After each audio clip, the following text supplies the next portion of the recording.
Luego que hagamos una introducción correcta, vamos a pasar a los materiales y métodos. Habíamos repetido ya anteriormente que en muchas revistas este acápite se llama metodología o sección experimental. Ustedes le van a llamar como la revista le indica a donde ustedes envían el trabajo, les indica que se debe llamar esta sección. Vamos a llamarle ahorita materiales y métodos, que es el más estándar. Whitehead es un famoso escritor, dijo que el mayor invento del siglo XIX fue la invención del método de inventar. O sea, que es un aspecto muy importante, muy importante. Y aquí vamos a ver cómo lo hacemos. Materiales y métodos se escribe respondiendo a la pregunta, ¿cómo se estudia el problema? Se escribe en pasado, en pretérito, porque todo lo que usted narra ya fue realizado.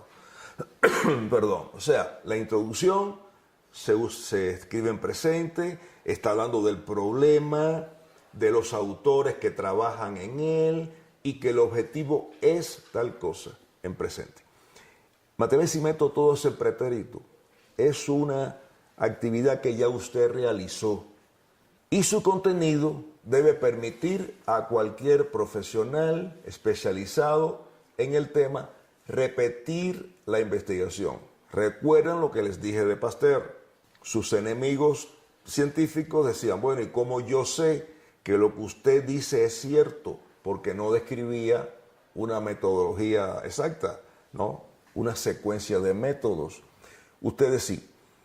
El deber de todo profesionista es establecer bien claro la metodología que realizó, si siguió una metodología anterior, lo dice, si le hizo adecuaciones a esa metodología, tiene que decirlo, para si otra persona quiere repetir ese experimento, puede hacerlo sin problemas. Estamos obligados, les decía, a colaborar con el estado del arte, a aportar vías para que otros continúen y pasen menos trabajo. La redacción cuidadosa de esta sección es de importancia crítica. Es la piedra angular del método científico. Exige que los resultados obtenidos para tener valor científico sean reproducibles por otro. Si no, no tiene valor lo que estamos escribiendo. Y hay que brindar, por tanto, todo tipo de detalle. Tenga presente siempre que nadie está obligado a creer en sus resultados, aseveraciones o conclusiones sin conocer de qué forma se han obtenido. La ciencia es así, exacta. ¿Cómo se hizo? Ah, mira, ¿cómo se hizo? Ok, de acuerdo a ese diseño sí pudo haber obtenido estos resultados. Voy a seguir esa metodología, pueden pensar otros. Y el árbitro de la revista, o los árbitros, ya les decía que son dos árbitros que revisan el documento a pares, va a leer cuidadosamente esta sección.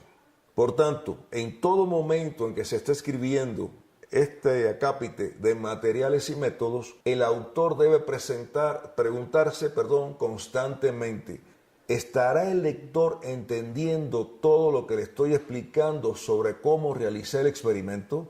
Y una forma muy sencilla de verificar es dárselo a una persona que no sabe del tema. Oye, ¿entiendes lo que yo escribí? ¿Tiene sentido? ¿Lo entiendes? Aunque no sepas de la materia, lo entiendes. Y de esa manera podemos pulir mucho más. Independientemente que el artículo, después de ya confeccionado totalmente, hay que revisarlo varias veces. Siempre quedan errores, siempre quedan aspectos que hay que pulir. Se le puede dar a otro compañero de laboratorio, oye, critícame el artículo.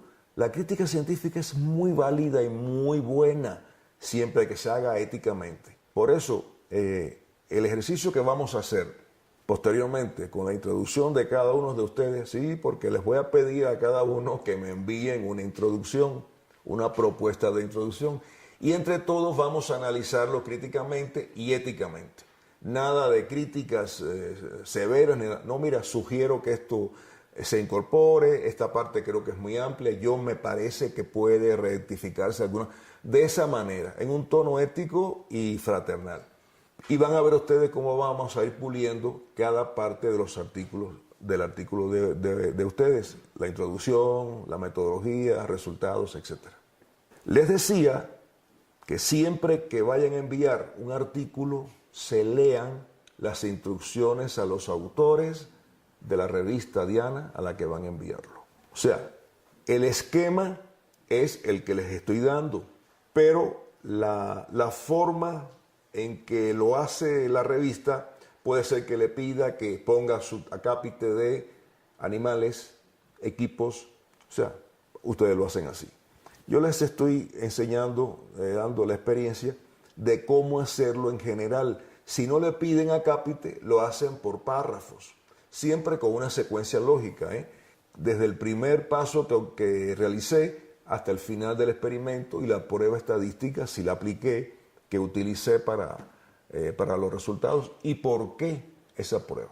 Hay que exponer con claridad el universo y la muestra utilizada. Los fallos en este aspecto son causa frecuente de rechazo por el árbitro. Digo que he visto trabajos que se utilizaron vacas Holstein. Sí, pero ¿cuántas? Yo tengo que saber cuántas y si su N, su universo es adecuado para lo que usted va a hacer. Y si dejó un grupo control, si no lo dejó.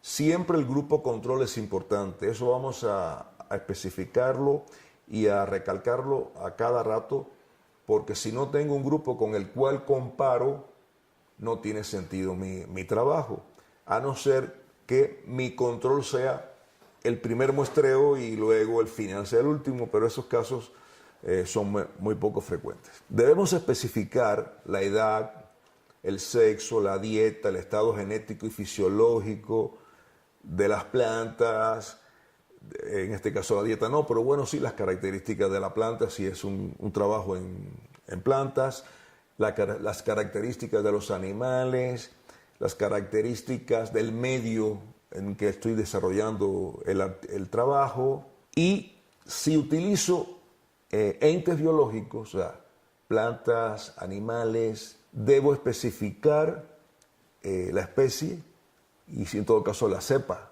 si la hay. En una de las ocasiones en que recibí un trabajo, era un trabajo muy bueno, pero expresaba que se habían utilizado 50 monos. Imagínense cómo yo voy a juzgar si el resultado puede ser adecuado. No es igual un gorila que un chimpancé, que un baduino, ¿no? Hay características especiales en esos monos. Hay monos, simios que se utilizan para trabajos en laboratorio porque sus características fisiológicas se asemejan mucho al humano, en otros no. Por tanto, hay que aclarar siempre qué tipo de animal hay, qué tipo de planta. Voy a evitar mencionar nombres comerciales en caso de plaguicidas o medios microbiológicos, a no ser que sean muy conocidos en la especialidad. El uso de cuadros o tablas. Excepcionalmente utilizamos un cuadro en materiales y métodos. El cuadro es una ayuda muy valiosa para los resultados. Pero en ocasiones, por ejemplo, estoy trabajando una batería de cepas bacterianas que tienen una denominación, tienen una caracterización por laboratorios internacionales, y para no tener que narrar en párrafos todo eso, hago un cuadro y reflejo el grupo de cepas que estoy trabajando. Son casos excepcionales. Por lo general no vamos a utilizar cuadros en materiales y métodos. No es el caso de ustedes, pero para que lo sepan, cuando se emplean humanos en un experimento de medicina, se tiene que pedir una autorización, un consentimiento para trabajar con ellos. Entonces el orden en que vamos a narrar los materiales y métodos, ya habíamos dicho que debe seguir un orden lógico, en este caso cronológico también. Si utilizo, por ejemplo, un método en una parte del experimento y ese método lo reutilizo otra vez en otra parte del experimento, lo declaro en la primera de una vez.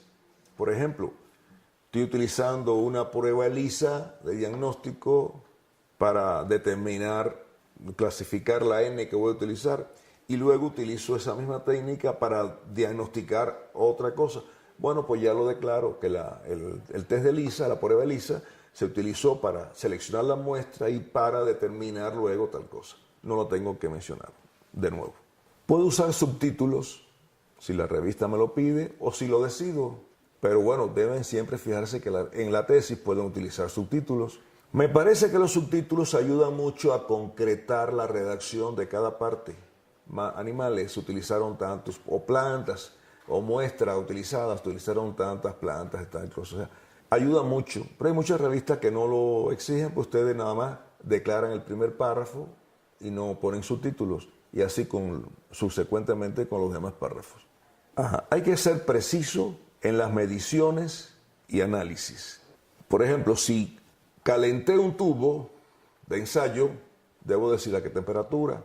A veces se nos olvida, no es una broma, a veces se nos olvida porque lo damos por sentado que cualquiera sabe que fue a 36 grados centígrados o grados Celsius, y no lo ponemos. Hay que declarar todo para que cualquiera pueda repetir luego ese experimento. Tengan siempre eso presente.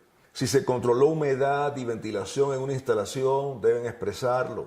Por ejemplo, se realizó cromatografía u otro proceso a una velocidad más o menos rápida que lo común, y yo expreso la velocidad. Y de esa manera trato de precisar lo más posible este acápite de materiales y métodos. Yo estoy haciendo entonces la narrativa de qué método utilicé. Puede ser que ustedes utilicen un método inédito que se les ocurrió y que sí tienen que describirlo totalmente. Si es un método realizado por otro investigador previamente, sencillamente se utilizó el método tal descrito por fulano de tal en tal año. O un numerito si es el método Vancouver que va a utilizar como asentamiento bibliográfico. Eso después lo vamos a ver. Pero debe aparecer una cita que avale ese método. Y esa referencia tiene que aparecer en el listado posteriormente para que, si yo estoy leyendo el artículo, por ejemplo, y me interesa repetir el método, voy y lo busco en ese artículo y lo repito. Excepcionalmente ocurren casos en que las revistas que estoy citando no están tan diseminadas. En una ocasión me pasó en un trabajo en que vi una revista citada y me interesaba seguir el método y no aparecía la revista. Entonces me la localizaron en Tailandia. Era una revista tailandesa, muy regional, y bueno, mediante contactos internacionales pude obtenerla finalmente, pero, o sea, si ese es el caso, ustedes describen el método, lo describen. Tenga cuidado en la sintaxis. Hablamos de la sintaxis en el título. Vimos que a veces, igual que hablamos, escribimos, y en la ciencia es diferente. Hay que tener muy claro cómo colocar las palabras, que haya una sintaxis adecuada. Vamos a poner un ejemplo que me encontré una vez que fui árbitro de un trabajo. Decía, la radioactividad en la región del ARN de transferencia se determinó por el método soluble en ácido tricloroacético de Britten et al.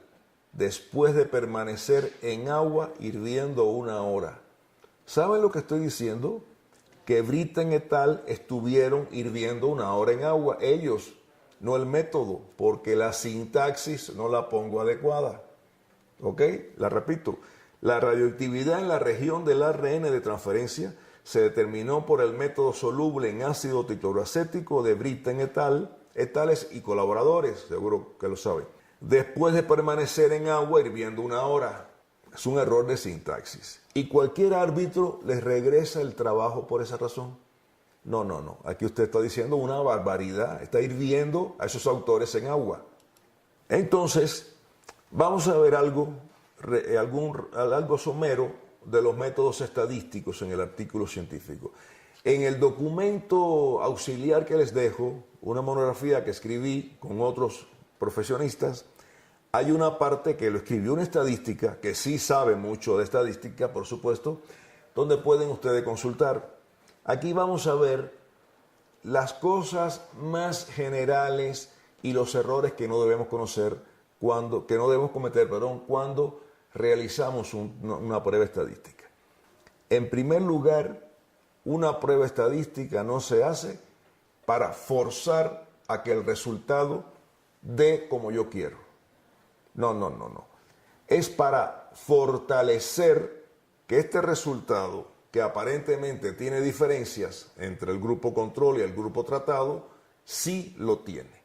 Y ahí tengo que utilizar, de acuerdo a la AN, de acuerdo al experimento, un test adecuado.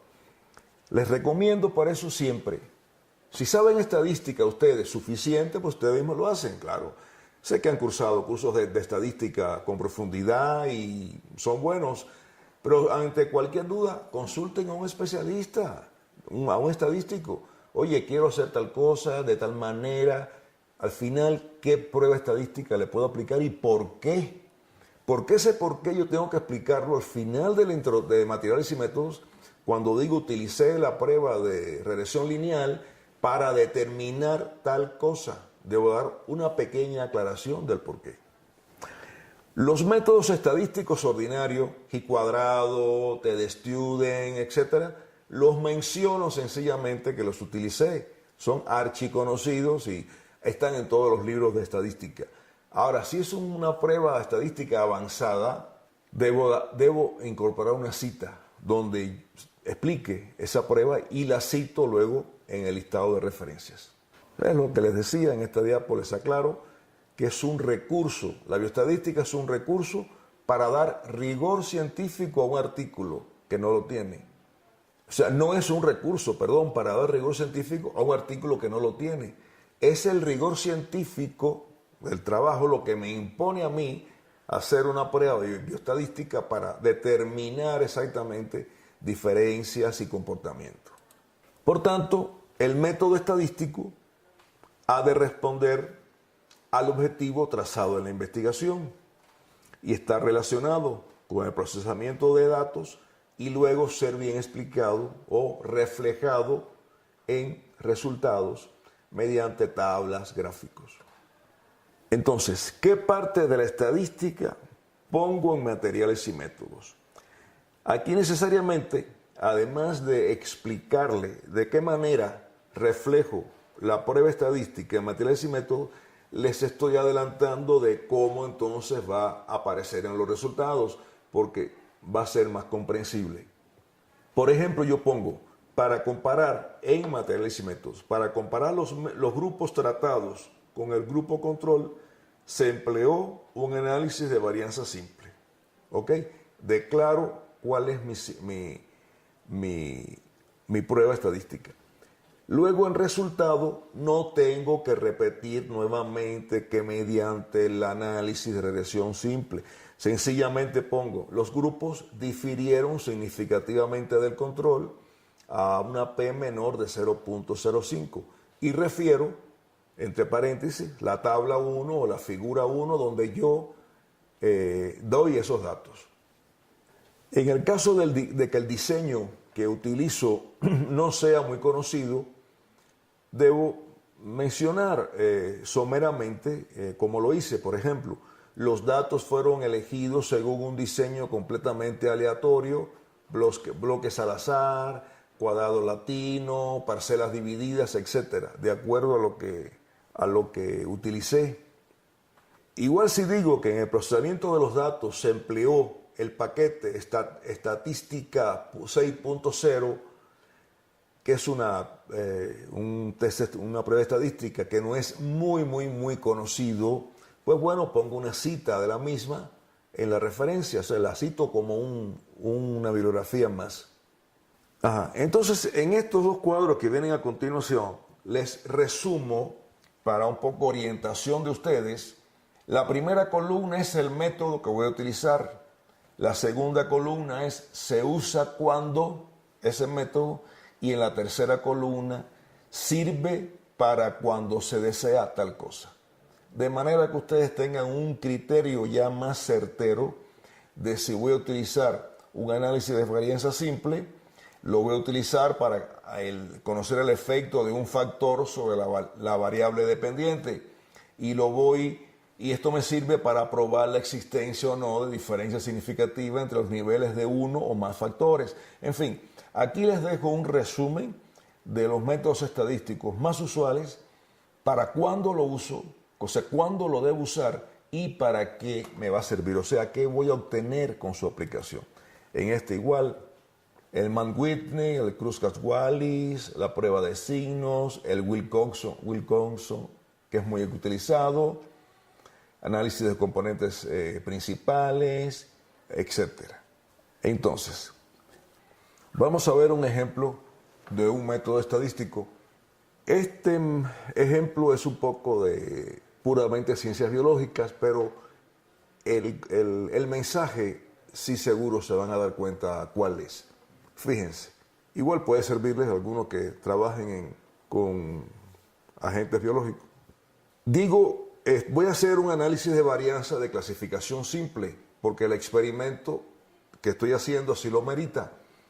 Entonces, reflejo en materiales y métodos, al final, según un diseño completamente al azar, se conformó un grupo control y 3 grupos de 50 animales a los que se les suministró diferentes dosis diarias de un producto a tanto y tanto miligramos por kilogramos de peso, respectivamente.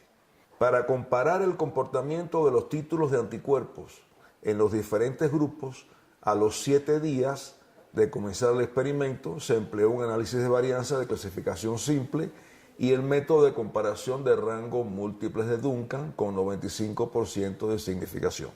O sea, voy a hacer una sola medida de un tratamiento cualquiera que apliqué.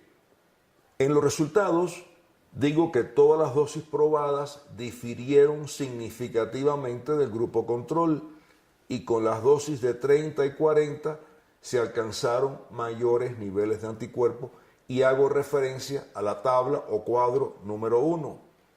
En esa tabla o cuadro número 1, fíjense que debo poner un título que refleje por sí, o sea, per se, sin tener que leer el texto, que refleje lo que yo reflejo en la tabla, lo que declaro en la tabla, lo que pongo en la tabla. En este caso están las dosis, el grupo control y las 3 dosis que utilicé y los títulos de anticuerpo que obtuve. En este caso pongo la media y la desviación estándar. Es imprescindible las letras que me marquen el significado estadístico de uno u otro. Fíjense que entre 30 y 40 no hubo diferencia. Ahí pongo la A. En el control, difirieron con el control y difirieron con el grupo de 50 miligramos. Y declaro debajo que letras diferentes indican diferencia significativa para P menor de 0.05. ¿Está bien? Eso porque hago una sola observación después de el tratamiento. En este caso, aquí se ve un poco más amplio, ¿verdad? Quedaría así. No pueden faltar las letras que me indiquen la desviación estándar, la diferencia y la significación. Ahora bien, este otro trabajo es una continuación del anterior y voy a aplicar un análisis de varianza de clasificación doble. En este caso, como ustedes ven aquí, se evaluó el tratamiento no solo a los 7 días, sino luego también a los 14 días. Ya hay 2 momentos de muestreo posterior al tratamiento. Entonces reflejo en resultados que a los 7 días post-tratamiento la dosis de 30 miligramos elevó más el título de anticuerpo, mientras que a los 14 este efecto se produce en la dosis de 40 miligramos. El efecto del aumento de título es progresivo en el tiempo. Esto me permite hacer una tabla de este tipo, parecido al otro, con una columna donde pongo el tratamiento a los 7 días y otro a los 14, siempre cumpliendo con las letras que me declaren me diferencien la significación. Ahora, ¿qué pasa? Hay veces que este tipo de tabla no es muy didáctico para evidenciar el cambio en el tiempo. Sí lo puedo checar si lo analizo, ¿no? De 1 a 2, pero yo pudiera representar esto en un gráfico y me da una visión más clara del cambio de títulos de anticuerpos. Mucho más clara, más didáctica, porque lo estoy viendo cómo varía, cómo sube, ¿no? Que meramente, fríamente en una tabla. Este es uno de los casos en el que yo pongo una figura y no una tabla. Aunque vamos a ver que normalmente se estila que se pongan fundamentalmente tablas, cuadros y gráficos y microfotografías cuando no quede más opción, como por ejemplo este caso. Porque en la edición del artículo es mucho más fácil al mecacopista una tabla, ponerla en el artículo, insertarla, que hacer un gráfico o manejar una microfotografía. Pero bueno, y nunca debemos repetir, vamos a verlo más adelante, lo que ponemos en una tabla, en un gráfico. Ponemos una de las dos. En este caso específico, es importante ver la dinámica del cambio, hacerlo didáctico, y un gráfico, una figura, es más didáctico en este caso que una tabla. Creo que quedó claro, ¿verdad? Este gráfico de barras pudiera yo también haberlo hecho lineal, pero hay que tener cuidado y elegir el que más nos convenga. Fíjense, en el lineal, por azares del dibujo, hay dos líneas que se cruzan y yo no tengo explicación para eso. Entonces la elimino, no hago una lineal y dejo el gráfico, o hago una tabla donde incorpore letras mayúsculas para señalar la diferencia entre tratamiento del día 7 y del día 14. O sea, pongo dos tipos de letras. La pequeñita es la diferencia intragrupo y la mayúscula es la diferencia entre grupos de los 2 días de muestreo. Bien, cuando hago un análisis de varianza bifactorial, lo pondría de esta manera y nunca voy a decir que el método que utilicé es el óptimo, porque pueden haber otros métodos que para esos fines puedan ser óptimos. Si no es el método, el mejor de los comparados, pero no calificarlo nunca como óptimo. En el caso de que haga una regresión lineal, porque así lo merite el experimento, reflejo en materiales y métodos que se realizó una regresión lineal para determinar la disolución para la cual se alcanza el 50% de muestras positivas. Esto se utiliza mucho en evaluaciones de concentraciones de productos, de pesticidas, en fin, de medicamentos. Y en resultados y discusión reflejo que el 50% de la positividad se alcanza con la dilución de 1 en 4000 y pongo la fórmula del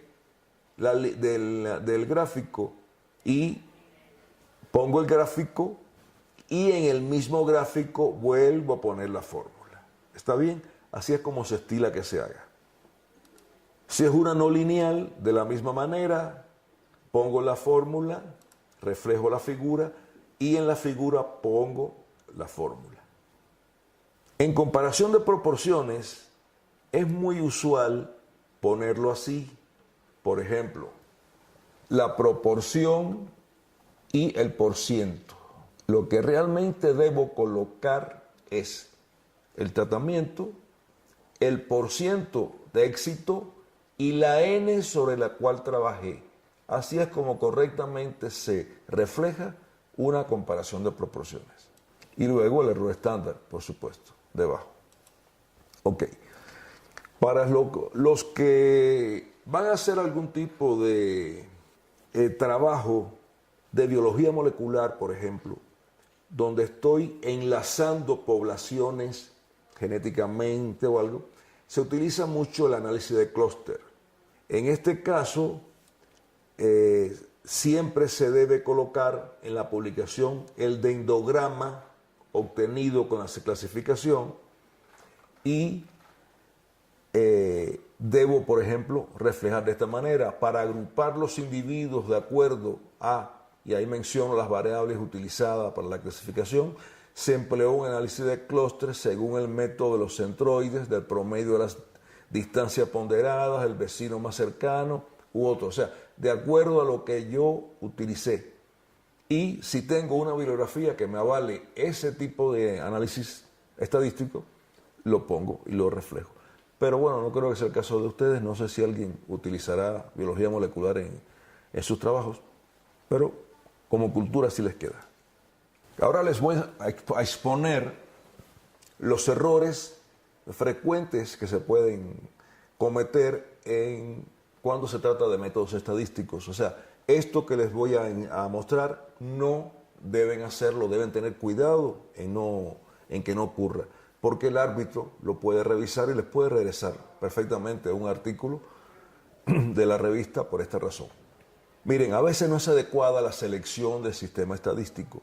Se plantea que la versión utilizada sea de los últimos 10 años, a no ser que sea una prueba muy conocida, que tenga vigencia todavía. Del mismo modo, no se menciona la prueba estadística. En resultados pongo significación tal, pero no digo qué prueba estadística utilicé, ni para qué con qué objetivo. También a veces no es correcta la prueba estadística que utilizo para los fines que quiero esclarecer o el resultado que voy a procesar. Por tanto, hay que hablar bien con un estadístico. Si tenemos dudas, hablar con un estadístico que nos aclare bien y ir a lo seguro. En ocasiones no se expresa el grupo testigo o control. Esto no puede faltar. Yo estoy haciendo una prueba, un experimento, comparando con algo, que es mi nivel de comparación. Debo reflejarlo.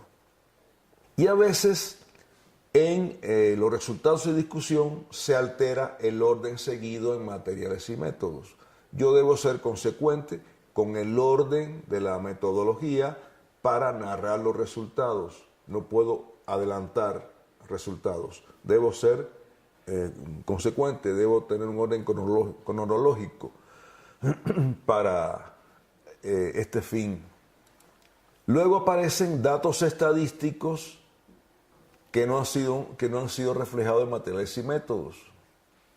Se realiza un análisis en ocasiones para comparar tratamientos cuando el objetivo es buscar uno óptimo y se señalan como óptimos aquellos que resultaron mejores en la comparación.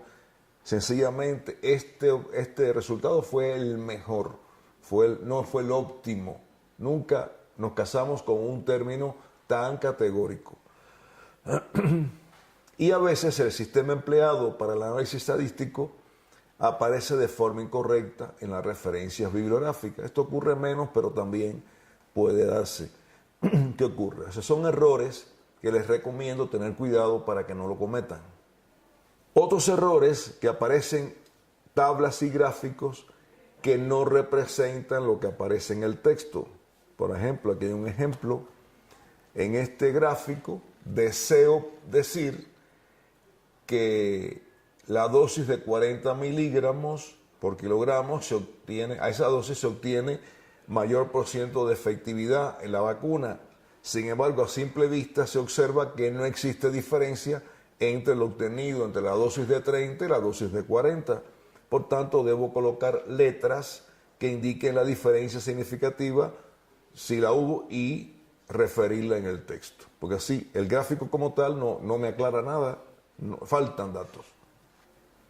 Otros errores: se omiten la desviación estándar o error en los gráficos, en los cuadros o tablas.